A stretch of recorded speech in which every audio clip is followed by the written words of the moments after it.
नमस्कार, मी जगदीश देशमुख. जय महाराष्ट्रमध्ये आपल्या सगळ्यांचं स्वागत. सुरुवातीलाच रायगडच्या कर्जतमधून एक बातमी समोर येते आहे. कर्जतमध्ये मुसलमानांनीच वस्ती बनवण्याचा घाट घातलेला आहे. भाजपा आणि हिंदुत्ववादी संघटनांनी याला विरोध केलाय. अतुल भातखळकरांनी मुख्यमंत्र्यांना तसं पत्र सुद्धा लिहिलंय. कर्जत तालुक्यातील नेरळ पोलीस स्टेशनच्या अंतर्गत एक इमारत आणि या इमारतीमध्ये मुसलमानांनी आता अतिक्रमण करायला सुरुवात केलेली आहे. या इमारतीला नाव सुद्धा दिलेले आहे आणि या विरोधात अतुल भातखळकर यांनी मुख्यमंत्र्यांना तसं पत्र लिहिलं आहे. नेरळ ग्रामपंचायतीच्या बाजूला असलेल्या ममदापूर ग्रामपंचायतीमध्ये अनेक अशा प्रकारच्या बिल्डिंग आणि सोसायटी निर्माण होत आहेत, जिथे विशिष्ट प्रकारच्या समुदायाला, विशिष्ट प्रकारच्या धर्माला दुसऱ्या गावातून आणून स्थलांतरित करून नेरळमध्ये त्यांची लोकसंख्या वाढवण्यासाठी ते प्रयत्न करतायत. तर मी याच्या माध्यमातून प्रशासनाला विनंती करीन की नेरळचा हिंदू हा पलायन करायच्या रस्त्यावर आताही करतोय, ते कुठेतरी थांबलं पाहिजे, अन्यथा नेरळमध्ये मुस्लिम बहुसंख्य होईल. त्या दृष्टीने आपण प्रयत्न करायला पाहिजे, अशी विनंती मी आपल्याला करतो या माध्यमातून.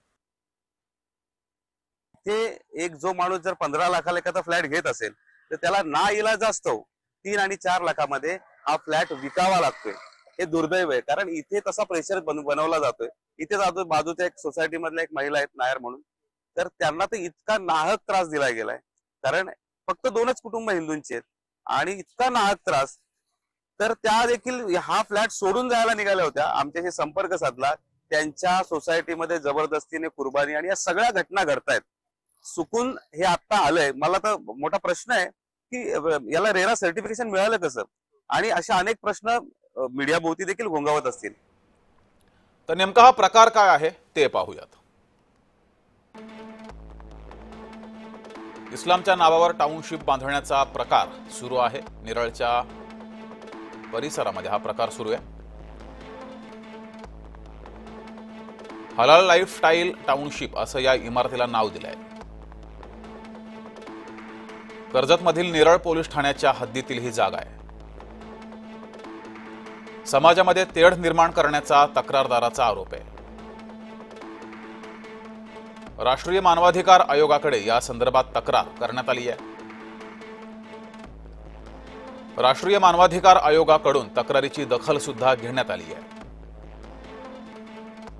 आयोगानं राज्य शासनाकडे अहवाल मागितलाय. या संदर्भात अधिक माहिती घेऊया. आपले प्रतिनिधी अजेश नाडकर आपल्या सोबत जोडलेले आहेत. अजेश, नेमका हा प्रकार काय? जगदीश, कर्जत नेरळ मध्ये सुकून नावाचा एक गृहनिर्माण प्रकल्प तयार होत आहे. या बाबतीची जागा देखील निश्चित करण्यात आलेली आहे. मात्र अद्यापही या ठिकाणी काम सुरू झाले नाही. पावसानंतर हे काम सुरू होणार आहे. मात्र काम सुरू होण्याआधीच जो आहे तो हा प्रकल्प जो आहे तो वादात सापडलेला आहे. कारण म्हणजे या प्रकल्पाची जी जाहिरात करण्यात आलेली आहे यामध्ये महिलेकडून हलाल या शब्दाचा वापर करण्यात आला आहे आणि याच्यावरच हिंदुत्ववादी संघटना असतील किंवा सामाजिक कार्यकर्ते असतील याने आक्षेप नोंदवला आहे आणि तशा पद्धतीची तक्रार जी आहे ती राष्ट्रीय मानवाधिकार यांच्याकडे केलेली आहे. कारण हा फक्त प्रकल्प एका विशिष्ट समाजापुरता मर्यादित आहे का, एका विशिष्ट समाजासाठी तयार होतोय का, असा सवाल जो आहे तो तक्रारदाराने निर्माण केला आहे आणि याची गंभीर दखल जी आहे ते राष्ट्रीय मानव अधिकार यांनी घेतलेली आहे आणि त्याबाबत जो आहे तो राज्य सरकारला खुलासा करा अशा पद्धतीच्या सूचना दिलेल्या आहेत.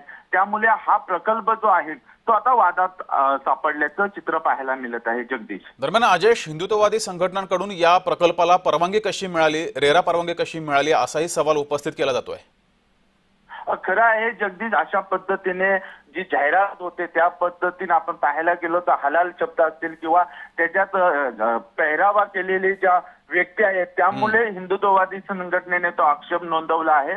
आणि आता पुढे सरकारकडून काय खुलासा होतोय, या इमारतीबाबत किंवा या प्रकल्पाबाबत कोणती कारवाई होते ती नाही होत आणि त्यानंतर हिंदुत्ववादी संघटनेची भूमिका काय असेल हे पाहणं महत्वाचं ठरणार आहे. जगदीश, मात्र अजेश, आताच या परिसरातील हिंदुत्ववादी संघटना कार्यकर्ते आक्रमक झाले, त्यांनी या संपूर्ण प्रकल्पावरती बोट ठेवलंय.